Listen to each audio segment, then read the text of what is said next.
AP2, Copper and Brass Lab. Background. Brass is a combination of elements.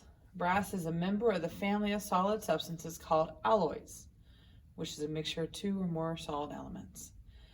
Brass can contain copper, zinc, and other elements. Treating brass with nitric acid, the neutral atoms will be converted to ionic form.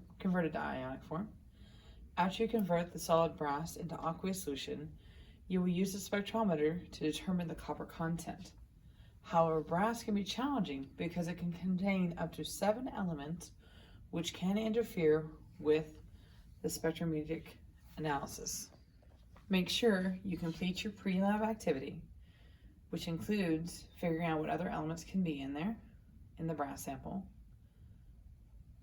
Also, what problems might be caused if you have other elements. And then converting a 1.00 gram sample over stoichiometry. And then also considering the reaction in question 3 in regards to the water added for the molar concentration.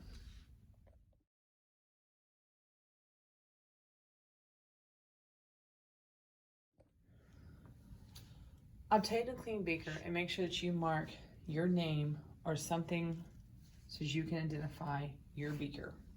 Now, obtain 0.9 to 1.20 grams of copper. This will be about 2 to 3 pieces. Based on your measurement, you're going to have to calculate how much nitric acid you will need. Once you have this amount, you're going to come to the fume hood, put your beaker in there, and we're going to add the nitric acid to it inside the fume hood. So you're going to add your nitric acid and make sure that you place a watch glass on top of it. Allow the reaction to proceed. This is going to take a little bit of time. Okay, as you see, we're starting to get a color change in our liquid. There's also a little bit of a brown gas that's being given off, so that's great.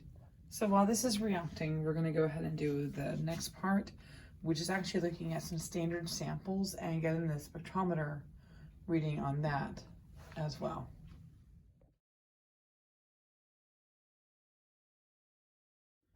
Okay, so set up your spectrometer and make sure that we connect our spectrometer. And say connect.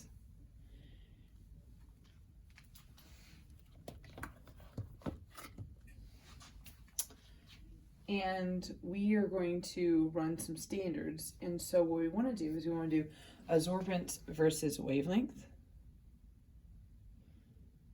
And that'll be the full spectrum.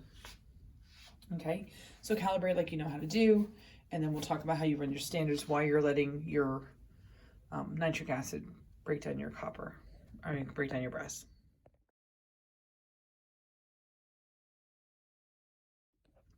Okay, to make your life a little bit easier, you're going to find on the cart these beakers that have standards already made for you. And all you have to do is wipe your sides down, put them in there, and run your test. Okay, make sure that you save each data set with what it is and continue to get all your standards done.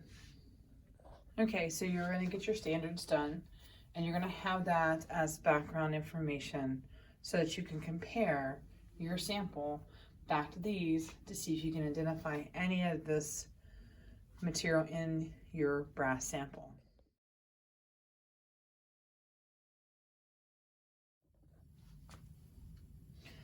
So dissolving our brass sample is what's going to take the longest amount of time. And so we're going to place them in the fume hood. We're going to add a little bit of heat to them, and that heat will actually help the reaction to occur. Which is why when this is progressing, you're running your standards so that when you get your sample done, you're simply going to run your spectrometer analysis on it, which will probably occur on the second day of the lab. And then you'll compare your sample back to figure out what happened. So once this reaction is complete, we are going to add 50 milliliters of distilled water to the beaker. Then you're going to transfer your mixture to a 100 milliliter volumetric flask.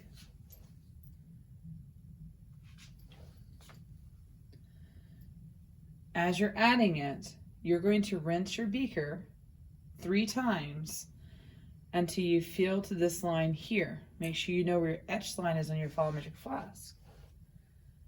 The reason you are rinsing that beaker is to make sure that you get all of your brass and all the constituents into your volumetric flask. If you don't make the line from your transferring and your adding up to with the rinsing of the beaker, then simply add distilled water to that line. You should end up with 100 milliliters of your sample.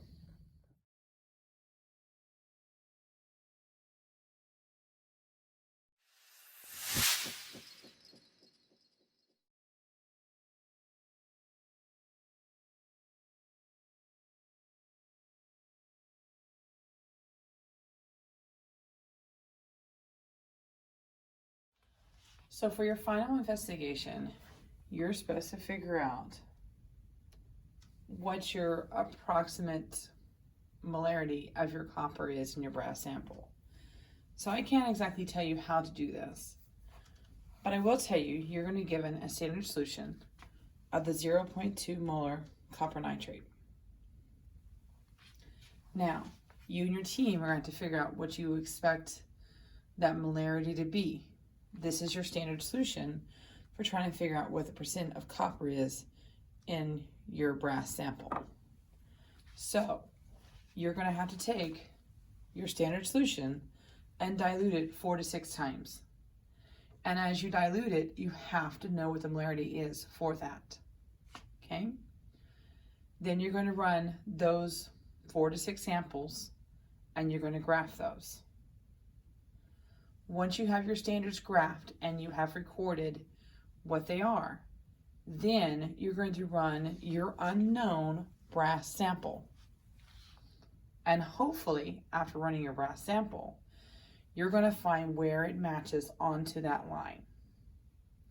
And then you'll know how much copper is in your brass sample because you have your standard and you're comparing it back to.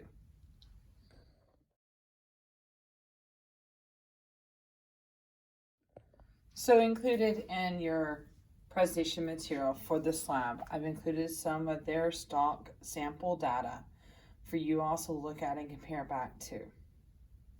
Okay. This is also a review of Beer's Law. And so if you recall from Beer's Law, we've investigated this before. We're going to measure our data about 650.7 nanometers. And hopefully when you did your sample, you caught that was supposed to be 650.7 nanometers as you're comparing back to. You can do it with the colorimeters. It'll be easier with the spectrometers. And as long as you're sharing, it'll go by fast. And this is just a sample data of the standards that they did, where they diluted it down from 0.20 molar down to 0.04. You can absolutely do this as well if that's what you want to do. And notice that they graphed it, they got a linear function, and now we're comparing it back to it.